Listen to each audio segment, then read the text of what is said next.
Holy crap. That episode of Dragon Ball Super. Oh, did that just happen? That was... Oh my god, that was like a religious experience. That was, that was ridiculous. Okay. Excuse me. I am sick, so maybe a couple sniffles, maybe a couple of coughs. Bear with me. Gotta talk about this episode of Dragon Ball Super, though. Holy crap. This was way beyond my expectations. You know, going into this episode, I was thinking, 129... It was good. I liked it a lot, but it had quite a bit of reused animation. Some of the episodes leading up to it have had reused animation.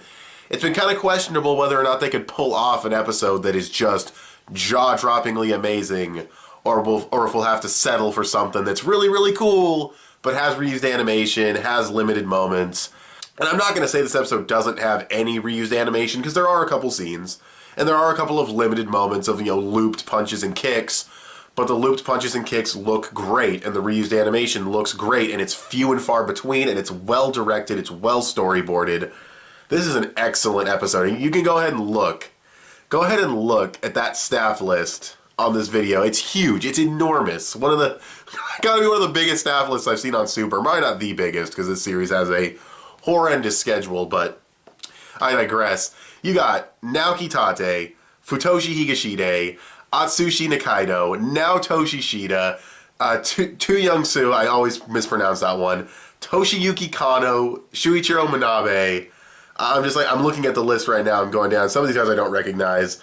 Kenji Miyuma, Ken Otsuka, it's absolutely wild how many names are on this episode, and it shows. This episode looks, it cannot be overstated how good this episode looks. This has to be the best looking episode of anything Dragon Ball. I'm dead serious. It has to be the best looking episode of a Dragon Ball.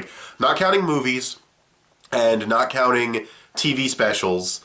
Though I think the only TV special that might have better animation than this is maybe the Bardock Super Saiyan bullshit one. Because of Ryo Onishi's scene. But this is the best looking TV Dragon Ball episode ever made. That's just insane given Super's production schedule and everything. It's just, oh my god. So yeah, the animation's good, if you can't tell. Yeah, the animation and the fight choreography, the directing, the pacing, the music choices, all the technical side of this episode is an 11 out of 10. Easily an 11 out of 10. It all looks phenomenal. But episode 66 looked phenomenal, and it wasn't as good as this, but episode, 66 looked really, really great too. It was like an 11 out of 10 in terms of visuals and directing and all that stuff. What about the actual story content? Because as we know, episode 66, Trunks and the Spirit Bomb and all that. So, how is this episode from a writing standpoint? I'm happy to say it blew away my expectations just like the animation did. Ultra Instinct, one of the fears going into this, because if you guys didn't know, there were spoilers that came out that made it sound like Goku was going to lose. It made it sound like Goku was going to lose to Jiren even with Mastered Ultra Instinct. And what ends up happening is Goku beats him. Goku actually beats him in a fight. Jiren admits defeat. He says the battle's over, just knock me off. And when Goku then suffers the repercussions of using Ultra Instinct, when his body starts to shut down, similar to the Kaioken, only a million times worse. Even Jiren's like, I wouldn't want our fight to end like this, but, here it is. And Frieza then saves Goku, which I think was kind of expected. But that's the big takeaway for me from this episode, is the fact that Mastered Ultra Instinct didn't go out like a bitch. He didn't go out almost beating Jiren, but then it wears off and then Jiren beats him. It didn't go out like Jiren just beats Mastered Ultra Instinct because Jiren's just that OP. No, Goku won the fight, and then Mastered Ultra Instinct fucked him over. And I really like that. I really like that there was that statement that Mastered Ultra Instinct is not to be fucked with. And to all the people complaining that Goku mastered something that took God's millions of years, yeah, Goku did master it, but when you think about the time frame of this tournament, I mean, come on, Goku had Ultra Instinct versus Jiren for what? A minute, 30 seconds? Think about it, because think about the time frame of the tournament. Think about how slow time moves in all these episodes. You watch a 22-minute episode and it's like 1 minute went by. If you think about that, Goku only had Mastered Ultra Instinct for about 30 seconds to a minute. It sounds crazy, but it's true. So I think that's also very reasonable. The only part of the writing in this episode that tripped me up was some of the friendshipy dialogue, and it wasn't too bad. We've had stuff where Vegeta says that Goku fights for others, Goku fights to become stronger, and Vegeta fights for pride. No, we had the "You're number one" speech from Vegeta. We've had dialogues like this before, but still, I think they took it a little far in places. Just Goku wasn't talking like I think Goku normally would. Though the line I really like, though, when he says, "I'm not some hero of justice, but if you mess with my friends, I can't forgive you, or I won't forgive you," leading right into Naotoshi Shida's spectacular scene. I already talked about the animation, but still, it's just absolutely spectacular. Shida at the top of his game for the first time on Dragon Ball Super. All that stuff was great. As far as the animation and, leading into that part, and I'm not some hero of justice. I loved all that stuff. Sometimes it feels a little weird how Toei seems to have to hammer it into these stupid fans that don't understand Goku's character. That's what it feels like sometimes, but I still liked it. It was still a great line. And, the only thing is the friendshipy dialogue was a little iffy, but it's not like he won off friendship. Mastered Ultra Instinct was handling Jiren fairly well the entire time. He got a little faster, whatever. That's not a friendship power-up. That's not Goku getting completely dominated one-sidedly and then all of a sudden friendship and he starts winning. No, that's not the case. And even if you look at Naotoshi Shida's scene, it's still a fairly even fight. Master Ultra Instinct obviously has the edge because he's had the edge the entire fight. And seeing him dominate Jiren at the beginning was so satisfying. And then the shot, I hate to go back to animation and storyboarding, but the scene where they are talking about all the people he's met and what got Goku to this point, and you have the silhouettes of them fighting with great animation, and you have like the shots of Frieza and the androids and Goku versus Piccolo and Tien and all throughout the years, him and Krillin training together. That was great. That was another great moment of storyboarding and directing. It was fantastic. This episode, man, I mean, it's pretty obvious it's going to get an 11 out of 10, but there is one last thing to talk about, and I don't think this was bad writing. I think it was maybe a touch rushed. I think it came in at the very end of the episode in a very rushed fashion, but that's not a huge criticism. So everyone's thinking, okay, so here's the spoilers. The spoilers are Jiren blasts Goku, and then Frieza comes in, and Frieza takes out Jiren, and that's what everyone says, oh, it's so predictable, and that's what's exactly is going to happen, and then... Are you sure about that? 17, back in the game, 17 did not self-destruct. I did not see that coming. That caught me completely off guard. I did not expect to see the MVP, Android 17, still in the game. That's wild. He said he went for a self-destruct. He said it was kind of a gamble whether he'd live or die, and he was lucky. Which is basically what, it's the same thing as Vegeta. He did a self-destruct that he did against Majin Buu, but because he is so much stronger now, it didn't kill him. It's basically the same thing with 17. So all the people saying, 17, he shouldn't have had the bomb inside of him because Krillin wished the bombs out and all that.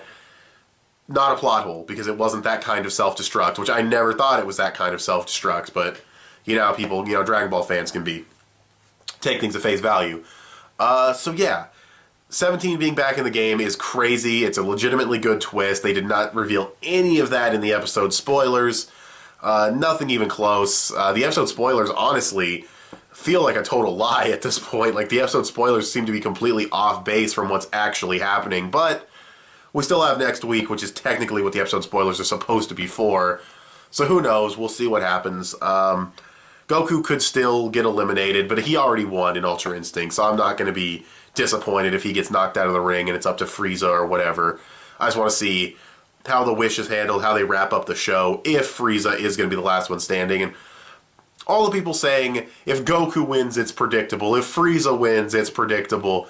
Well, what if Android 17... What if Android 17 wins? You know what? They threw in that twist, which I thought was really good. It's... Who cares if it's a predictable ending at this point? It's the end of the fucking show. They're going to bring back the movie, and then, of course, they're probably going to bring Super back later or give it a new name or whatever, but, it's fine. It's fine. I just want Universe 7 to win the tournament. I've seen enough of Goku and his friends losing. And it was nice to see him actually beat Jiren. I was really happy about that. Some people might try to say he didn't beat Jiren because he didn't eliminate him by the tournament rules. I don't know. Jiren, to me, he admitted defeat. He closed his eyes. He was ready to take that L. In fact, when Goku's hand actually started glowing yellow, I was almost about to rage. I was like, if Goku fucking gives this guy energy to keep fighting, that I'm gonna rant when I make my episode review. If I thought to myself, if he loses because he's giving Jiren energy so they can keep fighting for longer, I would have been pissed. I would have been so just done with Super. I'm exaggerating, obviously, but that would have been a rant on the episode. But that wasn't the case. Goku was going to finish him off, and then Ultra Instinct crapped out on him. Unless we find out after the tournament, Goku was like, actually, I was going to give him energy. And I hope that doesn't I hope they just drop it there. And that was Goku about to finish him off. Though that was a very suspicious glowing energy ball, though. But regardless, this review is just being a fanboy. But, oh man, I am fanboying over this episode. But it was so good. I mean, I don't think any Dragon Ball fan can walk out of this episode disappointed. Even if you just, maybe if you didn't like the friendship stuff, whatever, Ultra Instinct getting, fucking taking its toll on Goku at that moment. But in terms of the actual fighting, of the actual animation, the actual combat, I don't know how anybody could be. If you're disappointed, your expectations are way too fucking high, because this is the best looking episode of Dragon Ball we've ever had. It was fantastic. Easy 11 out of 10 episode. So glad Ultra Instinct Goku beat Jiren. So glad they threw in that twist with 17 so that the spoilers were kind of bullshit. They kind of bait and switched you with the spoilers. Frieza's still in, of course. We'll see what happens there. Oh, I love this episode. And next week looks great. You got Yuya Takahashi, Mini Shida coming in. Looks like there are some Yamamuro corrections on him, which is a shame because he had those really good old school Z-esque features, and now Yamamuro's gonna redraw, but it still looks good. It still looks like really good art. I'm not gonna bitch about it too much. I was expecting that when they said Tadayoshi Yamamuro was gonna be the supervisor. Just one more episode with fucking Yamamuro corrections, and then we get to see the brand new movie with Shintani and new director and new character designs, and it's gonna be glorious. So we can make it through one more episode. Unless they decide to bring Yamamuro back for the next anime, which would be a horrible mistake, but that's years down the line. Focusing on the here and now, we have one more episode with Yamamuro, so we can stomach it, we can bear it, and then embrace the new Dragon Ball that will be the movie. So, with all that being said, easy 11 out of 10 for Dragon Ball Super episode 130.